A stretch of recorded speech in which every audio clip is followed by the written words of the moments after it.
नवी मुंबईतील सिडको एक्झिबिशन येथे मराठा आंदोलकांच्या राहण्याची सोय. सिडको एक्झिबिशन येथे जेवणाचीही सोय उपलब्ध.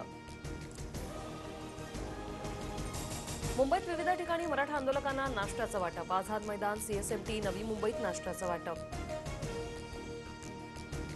मुंबईतील ईस्टर्न वॉटरफ्रंट येथे मराठा आंदोलकांच्या गाड्यांसाठी पार्किंगची सुविधा उपलब्ध. वाहतूक कोंडी टाळण्यासाठी पार्किंगची सुविधा असणाऱ्या ठिकाणीच आता वाहनं उभी करा, पोलिसांच्या सूचना. 2 दिवसात आरक्षण न दिल्यास पाणीही सोडणार. आरक्षण दिल्यास मुख्यमंत्र्यांच्या वर्षा बंगल्यावर गुलाल उधळू, मनोज जरांगेंचं वक्तव्य. मराठा ओबीसी भांडण लावण्याचा प्रयत्न, मात्र आंदोलनावर पोळी भाजून नका, तुमचंच तोंड भाजेल. फडणवीसांची विरोधकांवर टीका. तर सोयीची भूमिका घेणाऱ्यांनी ठाम भूमिका घ्यावी, फडणवीसांचं विधान.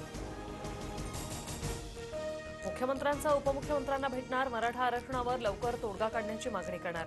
जरांगेंच्या भेटीनंतर सुरेश धस यांची प्रतिक्रिया. फक्त आश्वासनं देणार नाही तर कायदेशीर संविधानात बसणारा मार्ग काढावा लागेल. ओबीसी समाजालाही सांभाळून मराठा समाजाला न्याय द्यावा लागेल, फडणवीसांची प्रतिक्रिया.